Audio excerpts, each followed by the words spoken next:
2022년 1월 셋째 주일에 오신 사랑하는 형제 자매님들 반갑습니다. 잘 오셨습니다. 우리 하나님 아버지께 우리 그 성호를 할렐루야로 함께 기도하겠습니다. 할렐루야. 아멘. 우리 형제들과도 한번 인사하십시다. 샬롬. 반갑습니다. 현재 편안하셨습니까? 반갑습니다.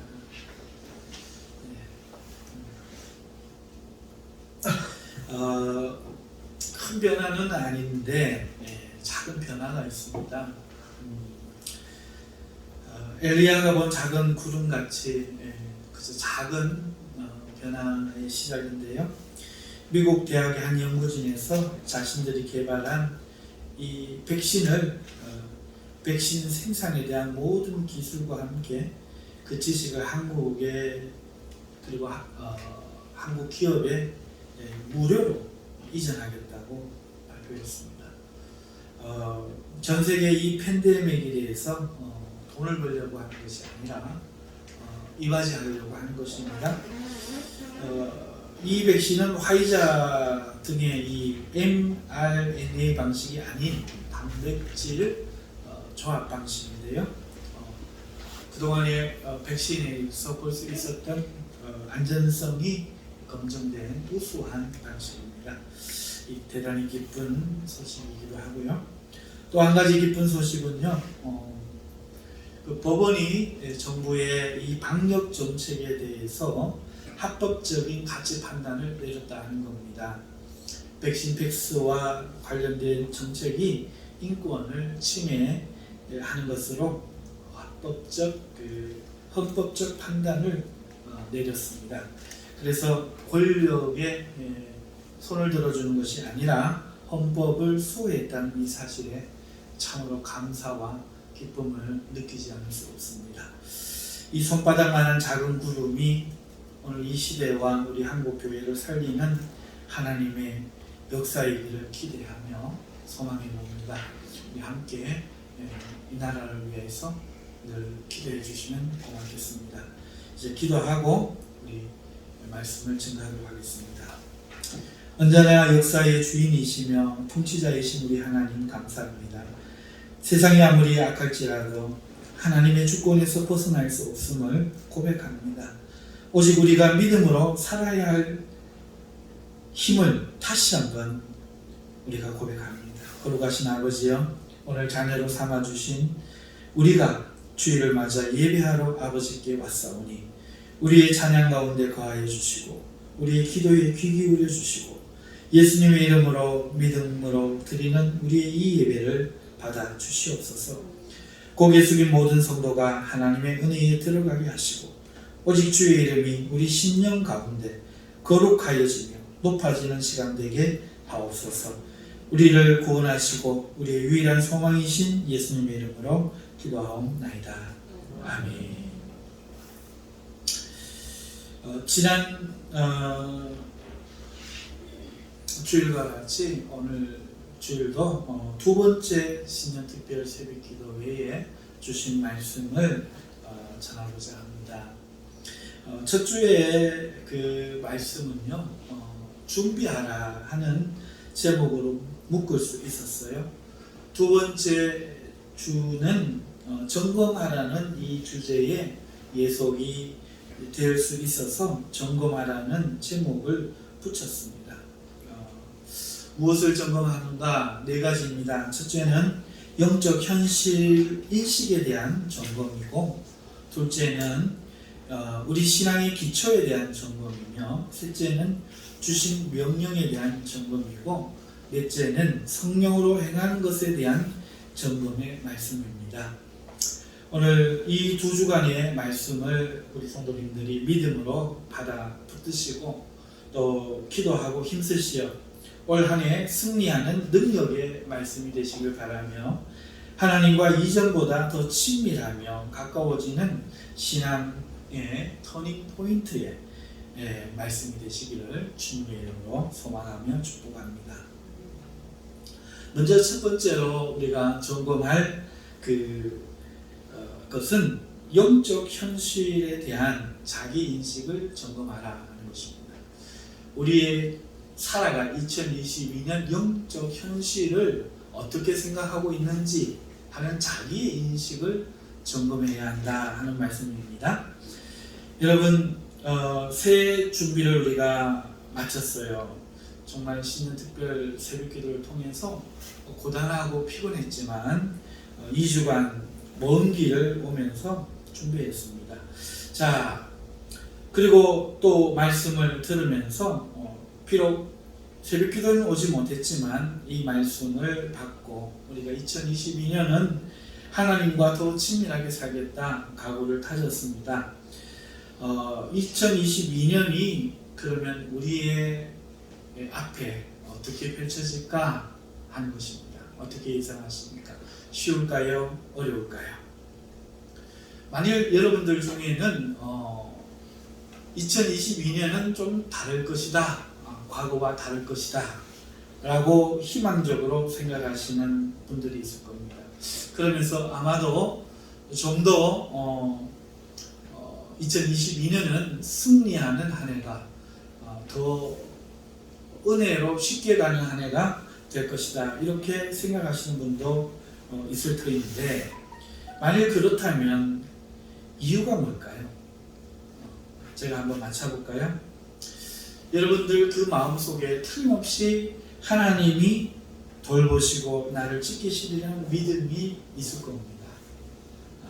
또 이런 믿음을 있을 거예요. 예수님의 이름으로 나아갈 때 승리하지 못할 것이 없다. 이 믿음이 여러분 가운데 있을 겁니다.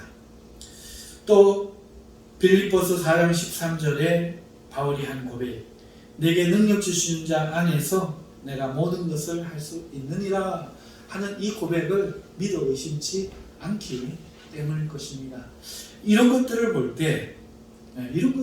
때 하나님이 올해도 나와 함께 하시는데, 특별히 2주간 하나님께 기도하며 혹은 금식하며 말씀으로 잘 준비되었기 때문에, 각오를 다졌기 때문에 우리가 더 2022년은 승리하는 한 해가 될 수 있을 것이다. 쉽게 이길 수 있을 것이다. 마귀에게 승리할 수 있을 것이다. 이렇게 아마 생각하시지 싶습니다. 크게 벗어나지는 않지 싶은데요.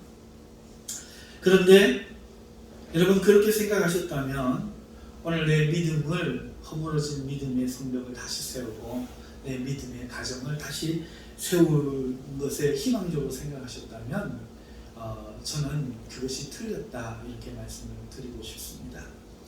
느헤미야를 예로 들어서 말씀을 드리겠습니다.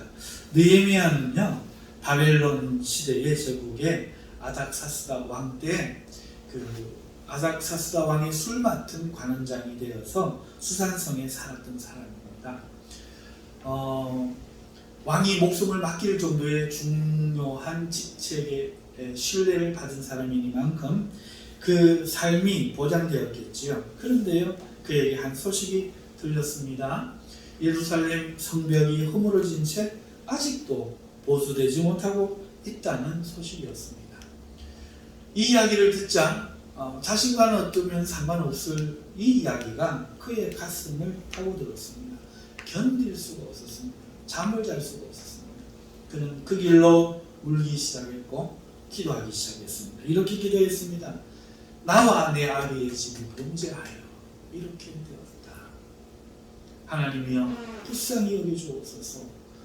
죄를 자기와 자기 집으로 돌렸습니다.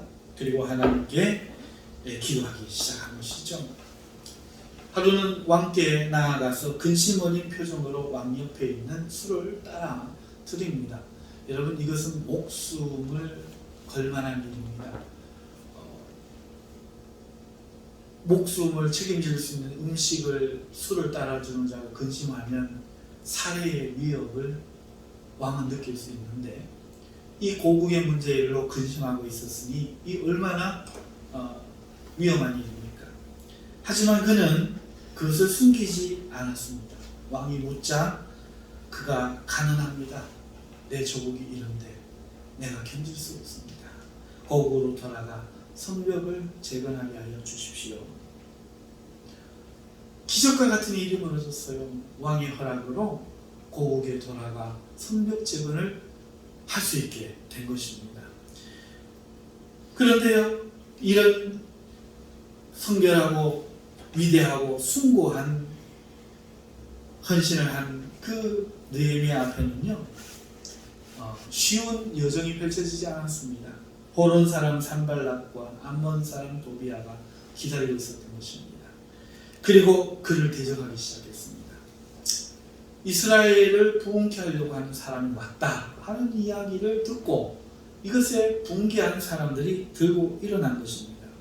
그래서 유언비어를 가지고 이스라엘을 내부를 소동케 합니다.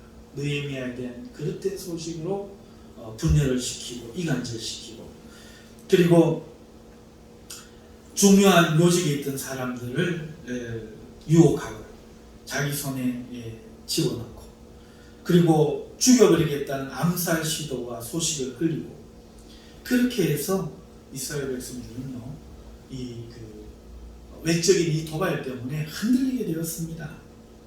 또 내적으로도 대단히 분열하게 되었습니다. 그래서 느헤미야는 이스라엘 백성들에게 한 손에는 도구를 들고 연장을 들고 한 손에는 칼을 들고 그렇게 일하도록 지시했습니다. 일만 해도 대단히 힘든 공사였는데 그들은 방비와 함께 일을 해야 했던 것입니다.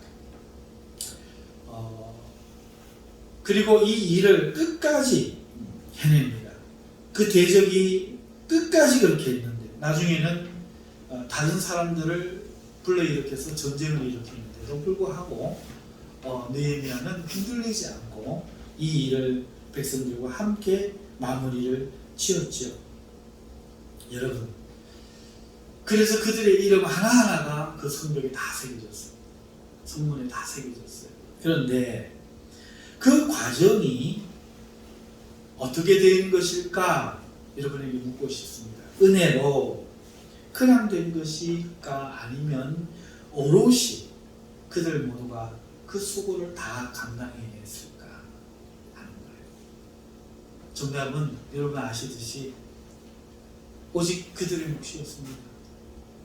하나님의 은혜다 성경에 기록되어 있는데 그 은혜라는 것은 그 성경을 자세히 읽어보면 그것이 완공될 수 있도록 지켜주신 게 은혜예요. 대신에 이 모든 힘든 여정을 그리고 수고를 감당하는 것은 오롯이 그들의 몫이었다 하는 겁니다. 우리가 2022년을 시작하면서 하나님이 우리를 돌보시고 지키실 것이다. 예수의 이름으로 승리하고 또 능력 주시면 우리는 모든 것을 할 수 있다. 이렇게 고백하는데 이 말을 느헤미야에게 적용하면 이 경우는 어떻게 될까요? 정말 느헤미야는 이 말에서 느껴지는 그 이미지대로 손쉬운 성벽을 재건하는 일을 감당할 수 있었나요? 그렇지 않습니다. 하나님이 지키시고 돌보시는데 위협은 위협대로 받고 내부는 내부대로 분열하고 일은 이 두 마리 토끼를 잡듯이 일하면서 싸워야 하는 이런 현실을 그대로 다 감당하면서 일을 마쳐야 했다는 것이죠. 이것을 성경이 말하고 있다면 이것으로 볼 때 우리가 우리의 믿음을 다시 세우고 우리의 가정을 세우려는 이 2022년에 무엇이 예상될까요? 그리고 우리는 어떻게 해야 되리라고 짐작하십니까? 이것이 제가 첫 번째 드리고 싶은 말씀입니다. 우리 영적 현실에 대한 우리의 인식을 점검하는 거죠. 준비했으니 기도했으니 하나님 도와주시니 어렵지 않게 될 거다. 결코 그렇지 않다는 겁니다. 오늘 우리가 그동안 살아왔던 삶의 그 믿음의 잘못된 부분들을 개선하려고 하면 할수록 우리 때문에 분노하는 자들이 있습니다. 우리가 믿음의 가정을 세우면 세우려고 할수록 반발하는 자들이 있습니다. 영적으로도 육적으로도 생기게 마련입니다.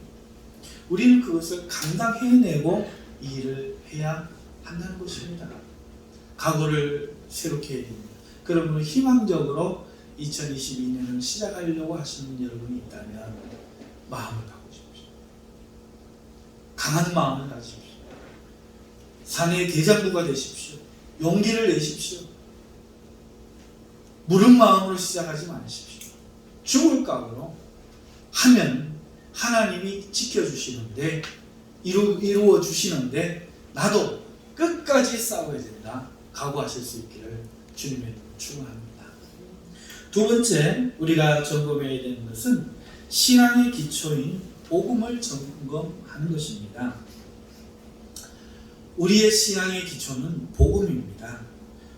우리는 복음을 들어서 그 복음을 믿고 성도가 되었습니다. 그러니까 이 복음이 우리의 기초라고 할 수 있는데 왜 지금 우리가 그것을 점검해야 됩니까?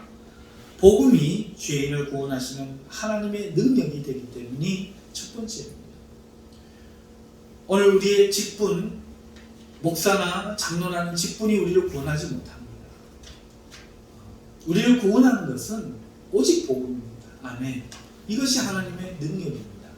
두 번째, 이 점검해야 되는 이유는요, 우리가 이 복음의 길을 가고 있지만 복음보다도 다른 것에 더 영향을 받을 수 있기 때문에 그렇습니다. 여러분, 우리는 대한예수교 장로의 합동교단에 소속되어 있습니다. 합동교단 제가 설명을 많이 들어서 여러분 아시지요? 그런데요, 교단은 교단이지 복음이 아닙니다. 우리는 복음으로 시작했지만 그 복음에 도움이 되는 복음적인 교단에 몸담았을 뿐입니다. 교단이 복음은 아닙니다. 그런데 그 교단의 영향을 우리가 더 받을 수 있다는 것이죠. 그리고 우리에게는 존경하는 멘토나 또 영향을 많이 준 목사님이 있을 수 있어요. 그리고 우리에게 더 친한 특별히 존경스러운 신앙인들과 가까이 지낼 수 있습니다. 때로는 우리가 그런 교회나 그런 멘토나 그런 친한 신앙인의 영향이 크다는 겁니다. 문제는 복음에서 벗어났을 때 문제입니다. 그래서 우리가 점검해야 돼요. 복음을 점검해야 돼요. 비록 교단일지라도, 비록 교회일지라도, 담임 목사님이라 할지라도 복음에서 떠나면 그 즉시로 떠나야 돼요. 그 즉시로 차단해야 돼요. 왜? 우리가 믿는 것은 복음이지 다른 것이 아니기 때문에 그것은 우리를 돕는 것이기 때문에 그렇습니다. 이것을 잊지 말아야 돼요. 그래서 점검해 봐야 됩니다. 두 번째는 그러면 우리가 복음을 점검하는데 복음이 뭐냐? 이걸 점검해 봐야죠. 복음이 뭐냐? 복음을 믿는다는 것이 무엇인가? 두 번째는 이제 그 내용을 점검해 봐야 됩니다. 복음을 믿는다는 것에 대한 점검은 첫 번째 내용에 대한 점검입니다. 여러분, 복음이 말하는 게 뭐죠? 우리는 완전히 타락한 죄인이라는 거예요. 스스로는 구원 얻을 길이 없다는 거예요. 여러분, 우리는 조금 타락한 선이 남아있는 존재가 아닙니다. 우리는 완전히 타락한 존재입니다. 그런데 제일 잊어버리는 게 그 사실이에요. 내가 완전히 타락하지 않았다 하는 것이죠. 내가 선을 행할 능력이 남아있다 하는 것이죠. 그래서 하나님이 조금만 도와주시면 내가 노력해서 의로워질 수 있다, 이런 유혹에 빠진다는 겁니다. 하지만 복음은 우리가 완전히 타락하였고 스스로는 구원을 얻을 길이 없다 하는 것입니다. 오직 예수 그리스도만이 참된 구원의 길임을 우리는 믿습니다. 우리가 하나님을 사랑한 게 아니라 하나님이 우리를 사랑하셨고, 또 우리가 하나님을 찾은 게 아니라 하나님이 우리를 찾아와 부르시고 구원으로 인도하신다고 우리는 굳게 믿습니다. 이게 바로 복음입니다. 그래서 복음에 대한 내용을 믿어야 됩니다. 로마서 강의에서 많이 했기 때문에 그것이 무엇인지에 대해서 두 번 말씀드리지는 않겠습니다. 여러분, 오직 복음은 하나님의 은혜와 하나님의 구원을 이야기합니다. 거기에 나를 조금 더 넣지 마십시오. 아멘. 만약에 나를 넣는다면 그건 감사해요. 그것은 하나님께 대한 사랑의 고백일 뿐입니다.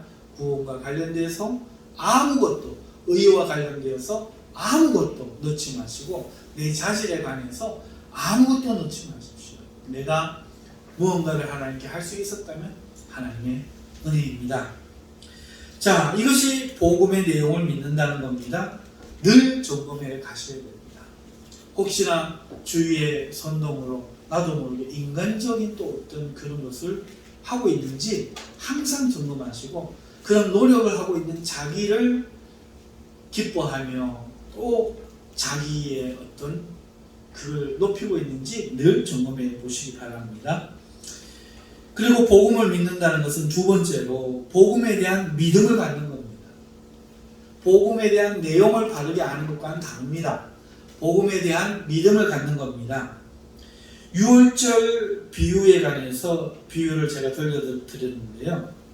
제가 구원받는 믿음과 언약의 상관관계를 설명하기 위한 그 비유로 자주 드는 예화인데, 이스라엘 백성이 유월절에 그 유월절을 지키는데 한 사람은 문설주에 양피를 바르고 양피를 발랐지만 믿음이 없어 혹시나 아들이 죽을까봐 걱정하며 떨고 있습니다. 또 한 사람은 문설주에 양피는 바르지 않았는데 내가 반드시 구원을 받을 것임을 믿고 즐거워하며 잔치를 벌이고 있습니다. 둘 중 누구가 구원을 받았을까요? 첫 번째입니다. 이유는 믿음이라는 것은 자기에게서 난 신념이 아니라 언약에 따른 순종이기 때문입니다. 믿음은 언약에 종속되어 있는 겁니다. 문설주의 피를 발라라! 이것이 언약이었기 때문에 불안에 떨든 말든 문설주의 양피를 바르는 것이 바로 믿음입니다. 그래서 순종인 겁니다. 그래서 행위인 것입니다. 만약에 안 믿었다면 문설주의 피를 안 발랐겠죠. 두 번째 사람은 자기의 믿음을 믿은 것이죠. 감정을 믿은 겁니다. 그런데 이 예화는 오해될 수 있습니다. 어떻게 오해되는가? 우리가 예수님을 믿으면 구원받는다는 것에 대해서 내가 확신이 안 가져도 된다, 확신이 없어도 된다, 이런 뜻으로 이것이 오해될 수가 있다는 것입니다. 다시 한번 말씀드립니다.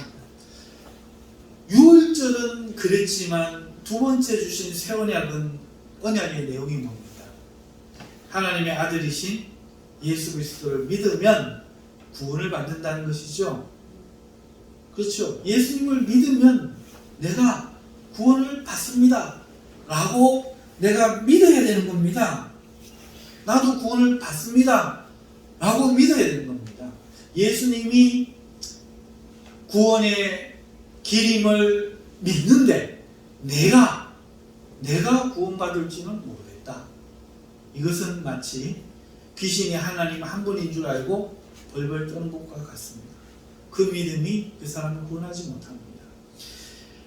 예수님을 믿으면 반드시 구원받는다고 거짓말하지 못하시는 하나님이 약속하셨다. 그러니 그를 믿으니 나도 구원받을 것이다. 이렇게 믿어야 돼요. 반드시 믿음을 가져야 됩니다. 그런데 이 믿음에 제가 말씀드린 것은 거짓과 의심이 없는 믿음이 되어야 구원받는다, 이렇게 말씀드리지 않았다는 거예요. 다시 한번 잘 생각하셔야 돼요. 유월절 비유에서 그 감정의 비유같이 의심 없는 온전한 믿음을 말하지 않았다는 거예요. 우리가 예수님을 믿으면 내가 구원을 받는다 할 때 우리의 안에는 자신의 의심이 있어요. 정말 나도 구원받을 수 있을까? 우리가 로마서 강의에서 봤던 것처럼 나 같은 죄인도 구원받을까? 지금도 내 죄가 이렇게 역사하는데 이러면서도 구원받을 수 있을까? 이런 의심이 들고 마귀도 공격한다. 너 같은 것이 어떻게 구원받겠냐? 이렇게 공격한다는 거예요. 자, 그러니까 우리가 예수님을 믿으면 하나님이 거짓말하실 수 없기 때문에 우리를 구원합니다 라고 우리가 분명히 믿지만 우리의 이 믿음은 의심이 들지 않는, 공격받지 않는 완전한 믿음이 아니라는 거예요. 이해하셨습니까? 우리의 의지로 내가 기꺼이 문설주의 양패를 받듯이 그 예수님을 내가 믿음으로 붙드는 겁니다. 자, 붙들면 그때 어떤 일이 일어나느냐? 오늘 우리가 읽었는 1장 17절의 말씀. 이 복음에서 원래 그 하나님 넣어놓았던 하나님의 의가 나타나는 거예요. 하나님의 의가 나타나더니 이렇게 의심하고 온전치 못한 우리에게 우리를 구원하시는 하나님의 능력이 나타나서 오늘 우리로 하여금 믿음으로 이르게 하는 거예요. 다시 한번 말씀을 드립니다. 의심이 없는 나는 안 죽을 거야 라고 언약과 상관없이 갖는 그런 감정이 아니라 하나님의 언약에 기반해서 하나님의 아들이 오직 유일한 구원의 이름이시다 하는 이 복음을 받아들일 뿐만 아니라 그렇기 때문에 내가 믿어야겠다 의지를 가지고 믿는데 이 믿음이 온전치 못하고 의심도 있고 마귀의 공격도 들고 내 상황 때문에 내 자신 때문에 때때로 시험도 받지만 내가 이 복음을 믿으면 이 복음에는 하나님의 의가 나타나서 믿음에 이르게 한다. 구원하시는 하나님의 능력의 믿음으로 우리를 이끌어 가신다는 거예요. 아멘. 그래서 제가 오늘 이 본문을 로마서 1장 17절로 정한 겁니다. 복음에는 하나님의 의가 나타났어. 믿음으로 믿음에 이르게 하라. 오직 의는 기록된 것처럼 믿음으로 말미암아 살아. 그러니까 이 믿음이 헛되지 않는다.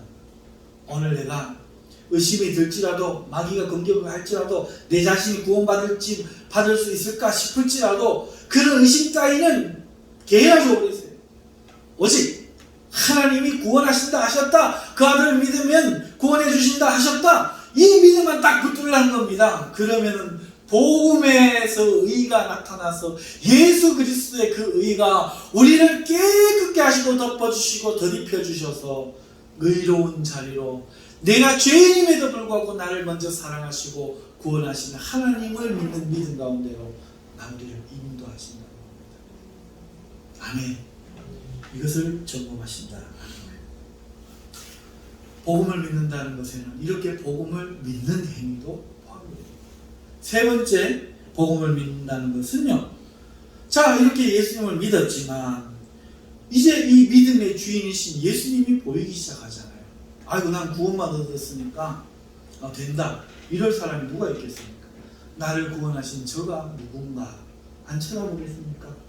나를 위해 벌거벗겨서 능욕을 당하시고 저 십자가에 처참하게 못 박히신 저주받으신 이가 누군가 쳐다보지 않겠어요? 그분이 내 주님이고 나를 구원하신 주님이라는 것을 우리가 알 때에, 그분이 나를 구원하시기 위해서 오신 하나님인 것을 알 때에 우리가 그를 믿고 의지하지 않겠어요? 그러면서 그를 섬기지 않겠어요? 그에게 내가 어떻게 살아야 되는지 배우면서 뒤를 따라가지 않겠어요? 그러니까 예수님을 주님으로 섬기고 의지하고 배우며 뒤따라가는 이 삶이 합쳐져서 복음을 믿는다는 거예요. 첫 번째는 복음의 내용. 그래서 칼빈이 복음의 지식, 구원의 지식에 대해서 이야기하는 거예요. 두 번째는 우리가 복음 자체를 온전히 신뢰하고 의지하는 행동, 의지를 이야기하는 거예요. 세 번째는 주님을 믿고 경배하며 따르는 삶. 이 세 가지를 합쳐서 우리는 복음을 믿는다. 그러므로 신앙의 기초인 이 복음을 전합니다. 교단 때문에 내가 사는가? 목사님 말에 좌지우지 되는가? 물론 복음 안에서는 그렇게 해야 되겠죠. 그게 중요한 게 아니라 그것이 복음에서 어긋나서 다른 것을 가르친다면 복음 때문에 기꺼이 끊어야 됩니다. 우리는 복음의 사람입니다. 복음을 믿는 사람입니다. 다른 것은 없습니다. 그것이 기초입니다. 복음을 믿는다는 것은 그러므로 다른 것에 결정적인 영향을 받는 것이 아니라 이 복음에 대한 지식과 복음을 믿는 나의 믿음의 행위와 그리고 구원의 주이신 예수 그리스도를 사랑하는 것, 이 세 가지의 기초를 점검하라 하시는 겁니다. 세 번째 우리가 점검해야 될 것은 예수님이 우리에게 주신 명령을 내가 지켜 사는가 점검하는 겁니다. 이건 대단히 중요한 거죠. 예수님이 주신 명령은 무엇입니까? 요한복음 14장 34절에서 35절에 말씀하신 것 같이 내가 너희를 사랑한 것 같이 너희도 서로 사랑하라 하는 것입니다. 여러분, 서로 사랑하라 하는 이것이 바로 우리에게 주신 유일한 계명, 하나뿐인 계명입니다. 다른 계명은 아무것도 없습니다. 우리가 이 계명을 지키면 주님을 사랑하는 것이고 주님의 제자가 되는 것입니다. 이 명령은 두 부분으로 구성되어 있습니다. 먼저는요, 내가 너희를 사랑한 것 같이, 그러니까 너희 마음대로 하고 싶은 대로 사랑해라가 아니고 내가 너희를 사랑한 것 같이 너희도 그와 같은 사랑을 하라 하는 겁니다. 많은 것을 말씀드릴 수 없어서 세 가지만 말씀드리겠습니다. 예수님의 사랑은요, 찾아오시는 사랑이었습니다. 저 하늘나라에서 우리를 구원하러 찾아오셨습니다. 여러분, 이 찾아오심은요, 하나님이 시대 하나님의 권리를 포기하고 자기를 비우고 자기를 낮추셔야 되는 거였어요. 그리고 자기를 희생하는 일이었습니다. 그러니까 오늘 우리의 성도가 사랑을 할 때 주님같이 한다는 것은요, 요청받았을 때 선택적인 사랑이 아니라 자발적 사랑이 되어야 돼요. 내가 찾아가는 사랑이 되어야 돼요. 그리고 그를 위해서 기꺼이 나를 희생하고 내 권리를, 내 자존심을 필요해 합니다. 두 번째, 예수님의 사랑은요, 살리시는 사랑입니다. 우리는 사랑하면 어떻게 생각합니까? 아, 당신이 예뻐. 아, 그럼 당신은 정말 잘생겼어. 당신은 멋진 것 같아요. 아유, 그대로 만만치 않습니다. 우리는 서로 높여주는 게 사랑으로 생각합니다. 하지만 예수님은 오셔서 우리를 높인 적이 없어요. 우리를 구원하신 거예요. 살리시는 사랑이었어요. 서로 기분 좋은 사랑이 아니었다는 거죠. 오셔서 바리새인 너가 그래도 애 많이 썼다. 하나님 없는 세상에서 말씀 수행한다고 애 많이 썼고 서기관 제사장들 고생했다. 너가 하늘나라에서 상이 많을 거다. 이러지 않죠. 서로 기분 좋게 하는 사람, 예수님은 단 하나도 없었습니다. 예수님은 오직 구원하는 사람, 생명을 살리는 사람이었어요. 입에 발린 기분 좋은 소리 하는 것은 도둑이 와서 하는 거고요. 왜? 빼앗아 가지고 죽여버리고 하기 때문에 사탄 발림하는 겁니다. 하지만 예수님은 오셔서 오히려 책망하셨어요. 살리기 위해서 노력하셨습니다. 오늘 우리가 사랑한다 할 때 유의해야 됩니다. 서로를 기분 좋게 하고 띄워주고 그 사랑 아닙니다. 오늘 우리는 죽어가는 누군가를 발견하고 그에게 가야 됩니다. 그의 영혼을 구원하기 위하여 눈물을 흘려 남의 일인데 내가 기도하고 그의 죄를 책망하고 그가 구원받을 수 있도록 내 것을 포기하며 도와야 됩니다. 그게 살리는 사랑입니다. 예수님의 사랑은요, 몰라줘도 끝까지 그리고 묵묵히 죽기까지 사랑하셨습니다. 여러분, 사랑할 때 인정받고 환영받는 것, 그것 예수님 사랑 아닙니다. 예수님은 오히려 오해받으셨고 그 진실이 곡해되었습니다. 그러나 아무도 그를 몰라줘도 끝까지 예수님은 묵묵히 사랑의 길을 가셨고 죽기까지 사랑하셨습니다. 그러므로 이 세 가지만 우리가 생각하십시다. 여러분, 기다리지 마십시오. 사랑은 기다리는 게 아닙니다. 그런 사랑하는 게 아니에요. 기브 앤 테이크죠.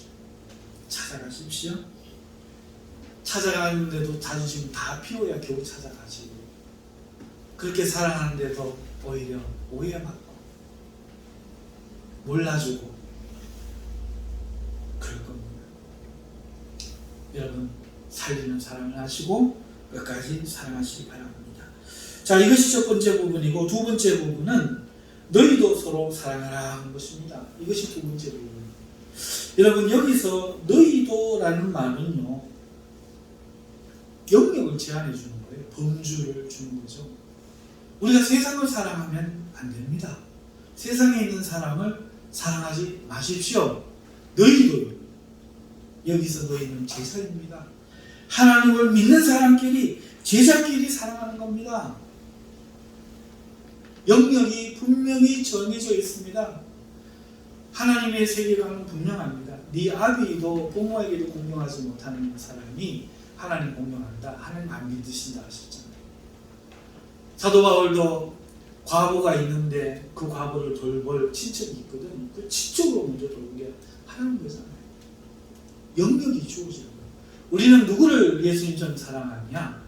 하나님을 믿는 형제를 사랑합니다. 이게 큰 영역이겠죠. 그러면 작은 영역은 없을까요? 있습니다. 이것을 제쳐놓고 저 미국에 있는, 저 아프리카에 있는 어떤 성도들을 사랑하겠다고 찾아갈 필요가 없습니다. 바로 하나님이 이웃으로 만들어준 내 교회, 섬기는 교회, 그것이 바로 가장 작은 영역. 이것이 너희도의 의미입니다. 그 다음에 서로 사랑하라 하셨습니다. 사랑하라 했는데 어떤 사람은 왜 나 사랑 안 해줍니까? 요구합니다. 목사님이니까 사랑해주고 장로님이니까 베푸셔야죠. 말합니다. 그렇지 않습니다. 서로입니다. 사랑은요, 요구하는 것이 아니고 일방적인 주고받는 것이 아닙니다. 반대로 또 이 서로라는 것은 오해를 합니다. 빚갚음이 아닙니다. 내가 너를 사랑했으니까 너도 나를 사랑해. 이런 빚갚음이 아니라는 거예요. 이 서로라는 말은 내가 사랑을 줄 때 우리 안에서 필요한 자에게 가서 준다는 겁니다. 그러면 그 사람은 그것을 나에게 빚갚는 게 아니고 또 어느 때인가 필요한 자에게 가서 주는 겁니다. 이게 서로입니다. 그러면서 사랑을 일방적으로 요구하거나 일방적으로 주어지는 것이 아니라 서로 간에 행하는 겁니다. 이게 서로입니다. 그러니까 너희도 서로 사랑하라 하는 것은 하나님이 만나게 해주신, 하나님이 섬기게 해주신 교회 안에서 정말로 생명의 어떤 그 도움이 필요한, 혼자 힘으로는 가만두면 안 될 그런 일이 생겼을 때 말하지 말고 그를 사랑하기 위해서 어려움이 생길지라도 내가 가서 그를 돕는 겁니다. 자, 우리가 지켜야 되는 것, 점검해야 되는 것, 세 번째, 내가 사랑한 것 같이, 너희를 사랑한 것 같이 너희도 서로 사랑하라 하는 이 계명입니다. 만일 성도가 이것을 하지 않고 살면 어떻게 되느냐? 이 한마디 드리고 넘어갈게요. 그는 미라예요. 앞에 우리가 17주에 말씀드린 기도로 능력도 받았고 성령의 전신갑주도 있고 매일 그 묶인 것도 없고 하나님의 사랑은 아는데요, 정말 그 괜찮은 사람인데요, 자기만 딱 알고 살아가는 사람은 삐쩍 말라가 피골이 상접한 사람과 같아요. 촉촉한 흙도 없고 따뜻한 온기도 없고, 여러분 그 사람은 하나님의 구원이 필요한 거머리일 뿐이에요. 온전한 사랑이 아닙니다. 온전한 구원이 아니에요. 그런데 이 주님의 사랑을 실천해 보십시오. 여러분 틀림없이 예수님을 못 봐도 볼 겁니다. 그 사랑 속에서 예수님을 만나고 예수님을 느끼고 보이지 않던 그 주님의 손을 잡고 만질 겁니다. 그러므로 사랑하시는 여러분 되시길 바랍니다. 마지막으로 점검할 것은 우리 자신이 성령으로 살고 있는지 점검하라 하는 겁니다. 갈라디아서 5장 20절에 사도 바울이 말씀을 합니다. 만일 우리가 성령으로 살면 또한 성령으로 행하지. 우리가 성령으로 살았잖아요. 그러면 성령으로 행해야 된다는 겁니다. 그러니까 성령으로 행하는지 성령으로 살고 있는지 점검하라는 겁니다. 이것은 좀 이해가 필요합니다. 이것이 우리가 지금 하고 있는 로마서 강해와 연결되어져 있었습니다. 기억이 나실 건데 제가 잠시 설명드릴게요. 여러분, 성도의 가장 큰 적은 사탄이 아닙니다. 사탄 같지만 사탄이 아니에요. 자기 자신입니다. 성도는요, 외부의 적인 사탄과 악에 대항합니다. 그렇잖아요. 미워해라, 타락해라, 쾌락을 쫓아라 이러고 예수 믿지 마라 이러면 안 돼! 죽어도 믿을 거야! 이러고 난 거룩할 거야! 이러고 사탄아 물러나라! 이러고 막 대항합니다. 그렇죠? 그러면서 내 자신은 어떻다고 생각합니까? 자기 자신은요, 사탄과 다르고 악과 다르다고 생각합니다. 그런데요, 하나님의 말씀을 들으면 은혜가 더해지고요, 성령으로 우리의 속사람이 강건해져 가면 갈수록 어떤 현상이 일어나느냐, 내 거듭난 새 사람도 분명해지고 드러나지만 자기 안에 있던 옛사람도 뚜렷해진다는 거예요. 전에는 이 둘이 구분이 잘 없었어요.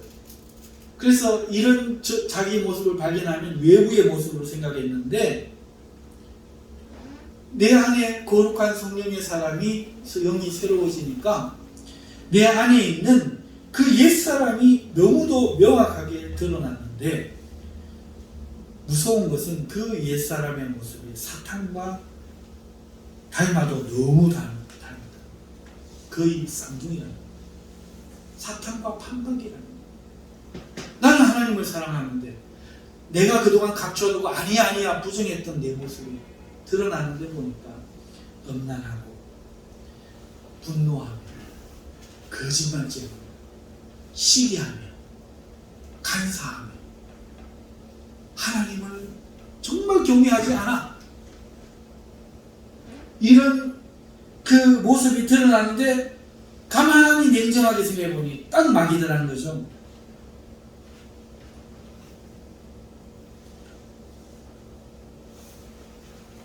그래서 당황하는 것입니다.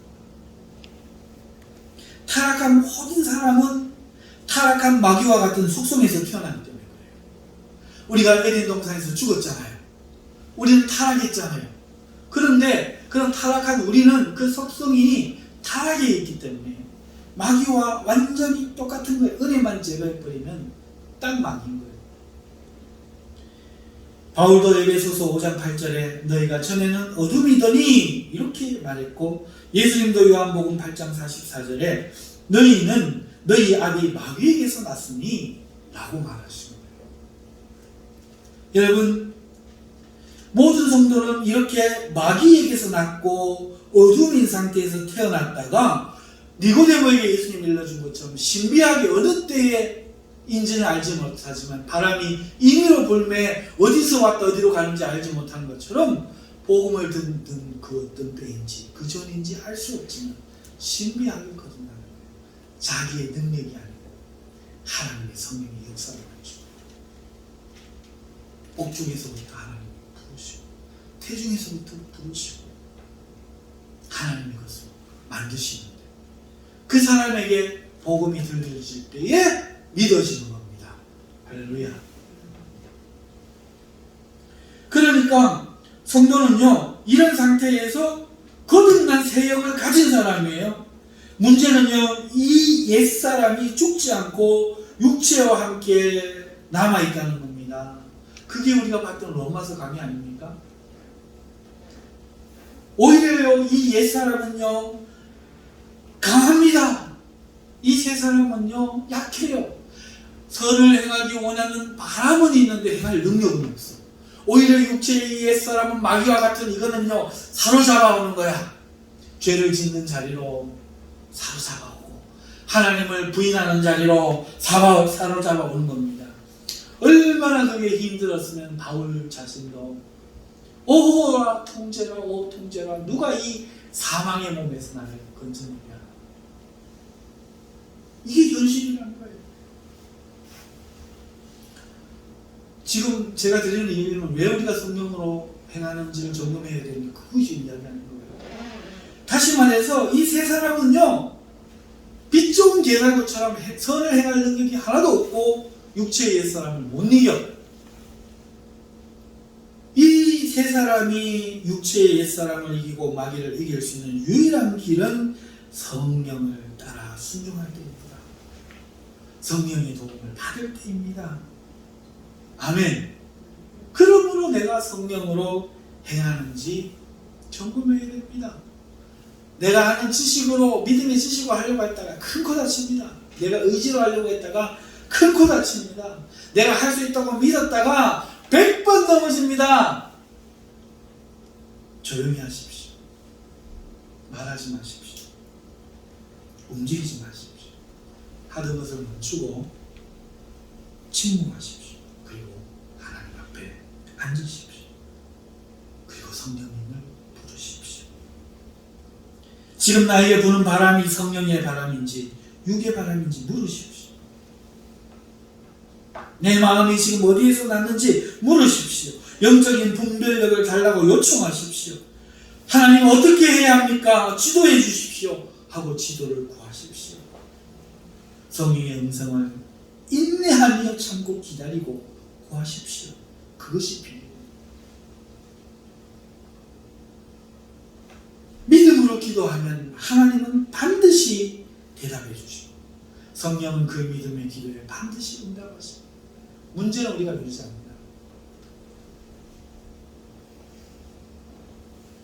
그것을 점검해야 합니다.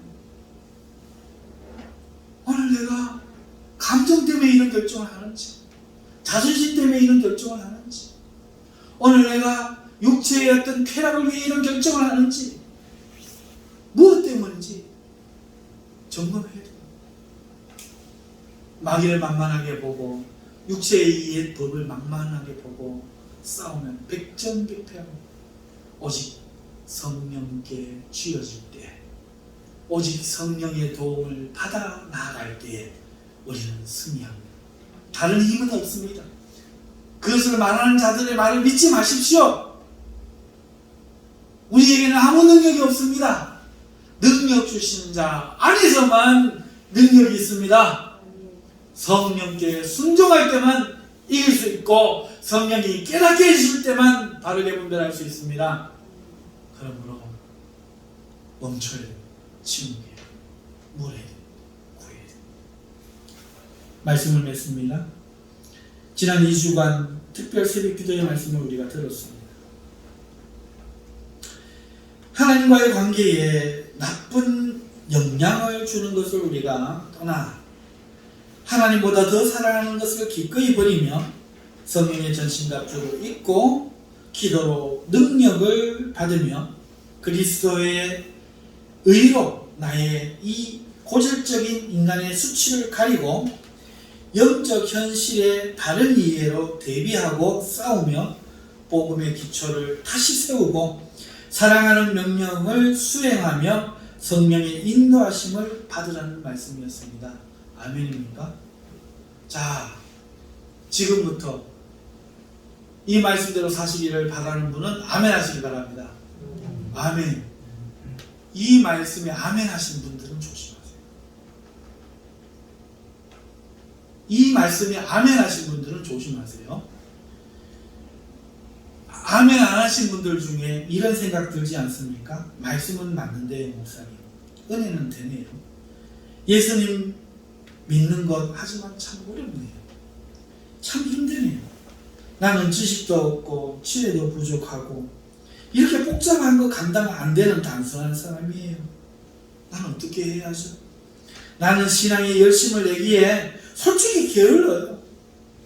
성실하지 못한 편이에요. 어떻게 해야 할지 목사님 2주간의 말씀 듣고 나니까 막막합니다. 이렇게 생각하시는 분은 잘 들으세요. 그런데 말입니다. 이것을 1년 동안 묵상하며 붙들고 여기서 떨어지지 말라고 살라고 하면 저부터 자신이 없어요. 저부터 불가능해요. 저는 내일 어느 순간인가 유튜브 보면서 웃고 있었거든요. 누군가 화내게 한다고 성령께 묻지 않고 전사님한테 삑 소리 지르고 사모님한테 삑 소리 지르고 그럴 겁니다. 목사 자격이 거기 달려있다면 저는 1년도 못 가요.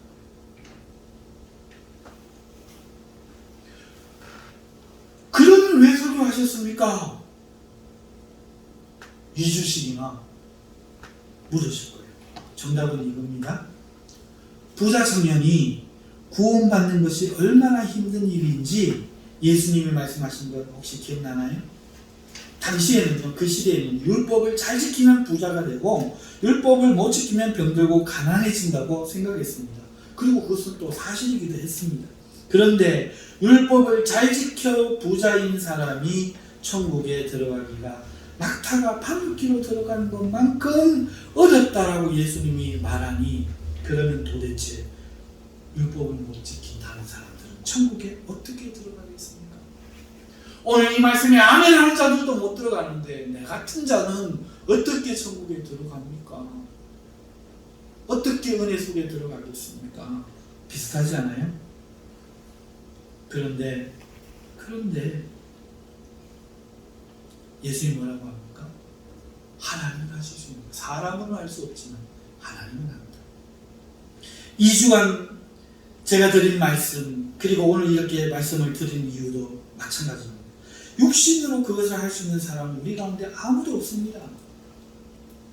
제가 설교드린 것은요, 할 수 있어서 하라고 설교드린 게 아니라 오히려 하나님이 지금 우리에게 무엇을 하고 계시는가 설교를 드린 거예요. 우리가 주체가 아니라 성령께서 우리를 감동하고 감화하며 인도하셔서 우리에게서 과거에 매인 것을 끊게 하시고 성령의 전신갑주로 무장시키고 계시고 기도하게 하시며 그리스도의 의로 옷 입히고 계신다는 겁니다. 그걸 우리 차원에서 말씀드린 것뿐이에요.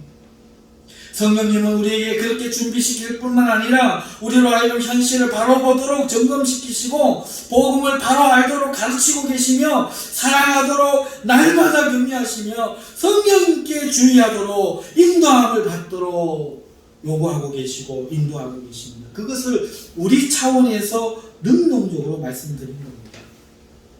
하나님은 우리를 아세요. 우리가 할 수 없는 것을 요구하지 않습니다. 구원은 하나님의 일이지 우리의 일이 아닙니다. 우리가 구원을 발견하고 찾아가고 만들어가는 것이 아니라 하나님이 우리를 찾아 부르시고 이끄시며 구원받도록 만들어 가시는 겁니다. 그리고 이게 은혜이며 우리가 고백하는 믿음 아닙니까? 그러면 왜 그렇게 이야기했냐? 다만 우리도 능동적인 차원에서 이것을 바라봐야 돼요. 반대로 해볼까요? 이것이 사실이라고, 은혜가 사실이라고 반대로 이야기해볼까요? 하나님이 하시겠지, 알아서 하시겠지. 믿음 좋죠? 알아서 하시겠지. 기도 너무 부어주면 하는 게, 전도 때 되면 하는 거야. 영적 분별 하나님 보여주시면 믿지 뭐 보지 뭐. 이런 태도를 가지면 안 되기 때문에 능동적인 차원에서 말씀드립니다. 실제는 하나님 하시, 걱정은 우리가 다 하고 일은 하나님이 하는 거예요. 걱정하지 마세요. 무지해서 하나도 모른다, 나는 그런 사람 아니다. 하나님이 하시는 거예요. 그런데 왜 능동적으로 말씀을 들었냐? 우리는 흑백 논리에 빠져서 이렇게 이거 아니면 저거거든. 양극단을 막 선택하고, 하나님 은혜 이야기해보면 능동은 한 개도 없는 거예요. 엄마 대대로 돼. 우리 개혁교단의 꼴통 문제가 그거잖아요. 사랑은 하나도 없고 성경은 하나도 없고 기도하는 하나도 없고 입만 살아서 하는 신앙. 그래서 생기는 거예요. 반대로 이것을 인간이 할 수 있다고 말하는 알미니아는 어떻습니까? 사랑도 있고 뜨거움도 있잖아요. 성경도 있잖아요. 그런데 진리를 모르잖아요. 그래서 제가 능동적으로 말씀드립니다. 그래서 주의하라 하는 거예요. 하실 수 있다고요? 못합니다. 하나님의 은혜로밖에 못합니다. 그러면 은혜로밖에 안 되니까 안 하시겠다고요? 아니요. 죽을 것 같이 하십시오. 구원에서 떨어질 것 같이 하십시오. 붙잡힌 받은 구원을 붙잡으러 달려가느라 한 바울의 고백을 잊지 마십시오.